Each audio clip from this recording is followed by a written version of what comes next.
ஓனரே, என் ஆளு மூக்கு முள்ளம்பன்றி மாதிரி இருக்குமா? மூடிட்டு போடா. முந்திரி கேக்கு மாதிரி இருக்கும்டா. சீ போடா.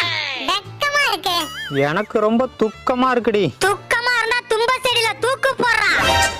வாளை தூக்குறேன்டா இருடா. போடா போடா. எங்க அண்ணன் வந்துகிட்டு இருக்காரு, முடிஞ்சா கிண்டல் பண்ணி பாருங்க. வரட்டும் வரட்டும். தம்பி நீ சண்டே அத சொல்ல வந்திருக்காயா? ஆட்டுக்கறி எடுக்கலான்னு இருக்கான்ப்பா. அதுக்கு ஏன்டா இங்க வந்த? இவ விலை என்னப்பா? 400 ரூபாண்ணே.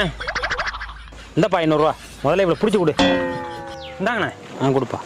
உன்னெல்லாம் அடிச்சு உரிச்சு கறியை தின்னுபிட்டு எலும்பு நாயிட்ட போட்டாதாண்டி என் மனசு ஆறும். வேண்டாம் ஓனரே. ஆமாண்டா, எனக்கும் இவ வேண்டாம். என்ன வெளிய தூக்கி போட சொல்லுடா.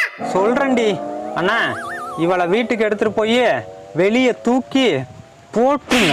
நைட் உன் கனவுல வரேன்டா. 8 மணிக்கு மேல வாடி, என்டர்டைன்மெண்டா இருக்கும்.